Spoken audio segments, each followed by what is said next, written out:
Item: SCP-1774. Codename: The Proofs Equipment. Object Class: Safe. Special Containment Procedures: each SCP-1774 instance is to be kept in Class 2 spectral containment units in separate wings of Site-88. SCP-1774-1701, 04, and 07 are to have their batteries recharged or replaced weekly to ensure that the entities contained within are not destroyed due to oversight. Testing is to be performed with the permission of Director York. Description: SCP-1774 is the collective designation for several pieces of equipment formerly used by an amateur paranormal investigation agency. Current extant pieces include a handheld infrared video camera SCP-1774-1701, a handheld thermographic video camera SCP-1774-1702, an EMF detector, SCP-1774-1703, a Ghost Box 1, SCP-1774-1704, a Divining Pendulum SCP-1774-1705, a Digital Voice Recorder, SCP-1774-1706, and an Infrared Thermometer, SCP-1774-1707. Each instance of SCP-1774 acts as a container for a unique spectral entity. Designated SCP-1774-XA, that is, SCP-1774-1701A, SCP-1774-1702A. All instances are sapient and are only capable of being detected and interacted with using their respective SCP-1774 instance. For example, SCP-1774-1701A is only capable of appearing on film recorded by SCP-1774-1701, and SCP-1774-1706A can communicate via talking over data recorded on SCP-1774-1706.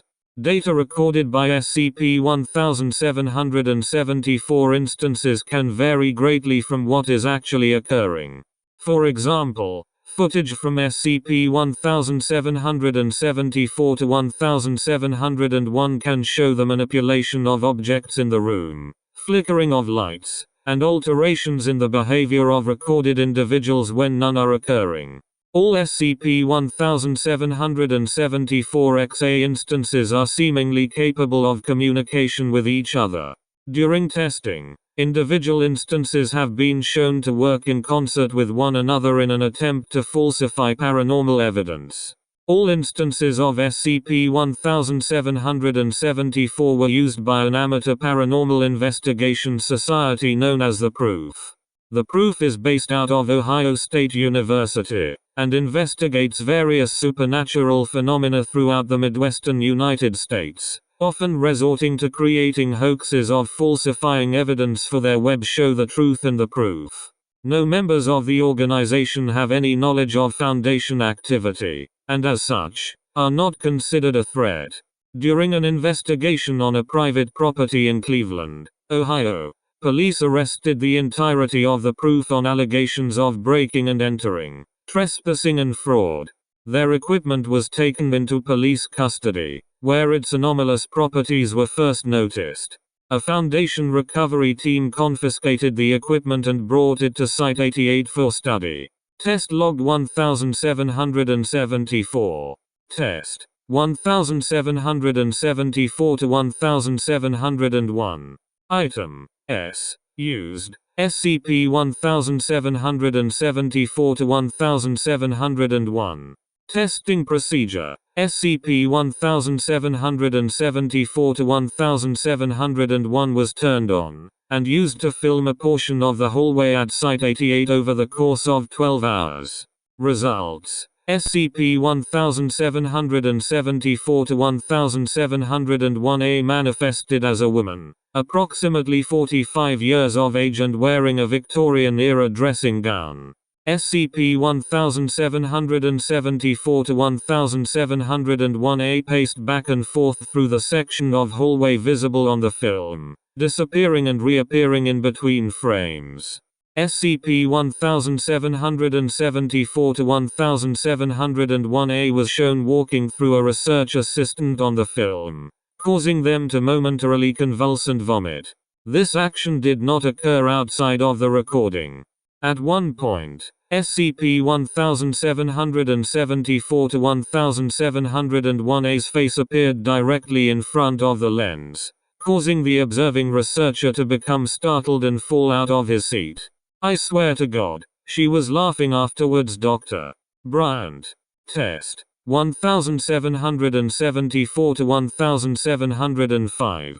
Item S. Used. SCP-1774-1702, SCP-1774-1707. Testing procedures: SCP-1774-1702 and SCP-1774-1707 were used in concert with one another to determine if any communication could occur between the separate SCP-1774-XA entities. Results: SCP-1774-1702 recorded several thermal anomalies, including one humanoid cold spot standing in the middle of the testing room. SCP-1774-1707 seemingly confirmed the existence of this cold spot, registering a drastic temperature change of 15 C. However, no temperature change was found by a normal infrared thermometer. At several points during the test, the digital display on the SCP-1774-1707 was observed to read DI as opposed to the temperature reading. SCP-1774-1702A, as depicted on the film, was observed to be laughing for the duration of the test. Test 1774-1707. Item S. Used. SCP-1774-1704. Testing procedures: Dr. Bryant would attempt to communicate with SCP-1774-1704A using SCP-1774-1704 as a medium for communication. Results: Dr. Bryant's attempts at conversation were met by silence for the first 5 minutes of testing. Following this, SCP-1774-1704 let out a screech of feedback, and yelled the words "get out" several times in a low-pitched voice. Further attempts at communication resulted in sounds of sobbing, laughter, and the statement "I love this job." Test 1774-1708. Item S. Used. SCP-1774-1705, SCP-1774-1701, SCP-1774-1702. Testing procedures: SCP-1774-1705 was carried by Dr. Bryant around the testing chamber, allowed to swing freely. SCP-1774-1701 and SCP-1774-1702 recorded the room, which had several lightweight objects placed on the floor and tables around it. Results: SCP-1774-1705 spun more rapidly in certain areas of the room. In these areas, SCP-1774-1701A and SCP-1774-1702A were shown manifesting on their respective objects. However, SCP-1774-1701A could not be detected by SCP-1774-1702, and vice versa. Both SCP-1774-1701A and SCP-1774-1702A were observed to manipulate various objects around the room. At one point, SCP-1774-1701A was shown throwing a small wooden block at Dr.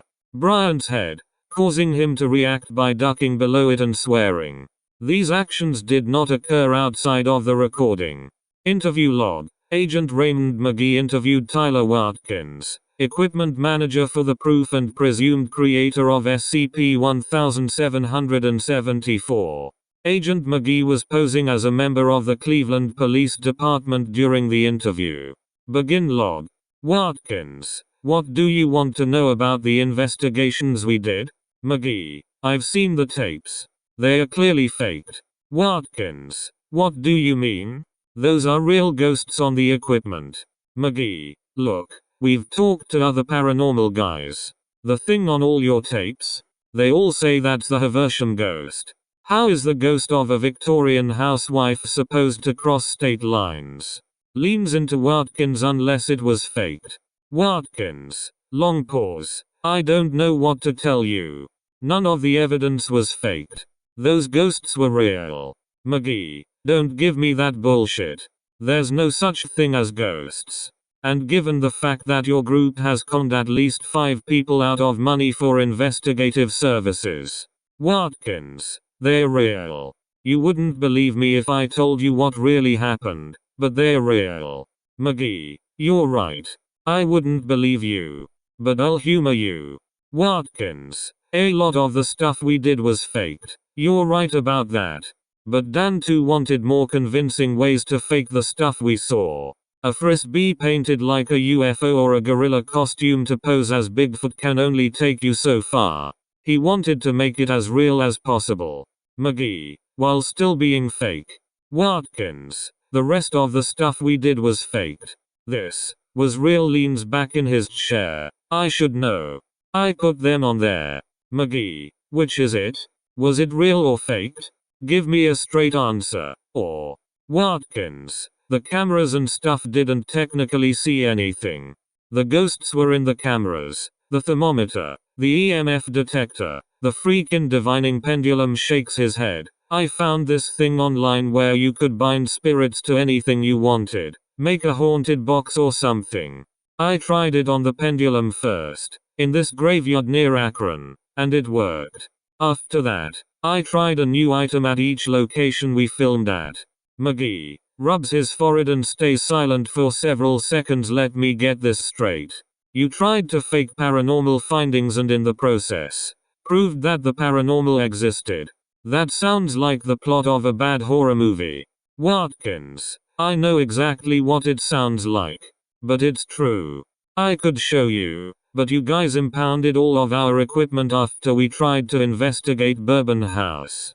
McGee, that's the only part of your story I believe so far. Shakes his head. Any other outrageous claims you want to make? Watkins, they were really useful, actually. I swear to God, they were even having fun with it. That ghost box we had did a really good evil laugh. And as for Havisham, well, apparently she's a fan of The Exorcist. She loves doing that thing with the head spinning all the way around. McGee, let's say this is actually the truth. Wouldn't it have been easier to just do what every other paranormal investigator does and fake the evidence in post-production? Watkins, it wouldn't have been as fun. End log. The process used by Mr. Watkins to create SCP-1774 was removed from the internet following this interview. Due to the recent not guilty verdict being delivered in the proofs trespassing case, further monitoring is to occur on the group. Footnotes. 1. In reality, a scanning radio that has had its stopping function disabled. 2. Daniel Christian, leader of the proof.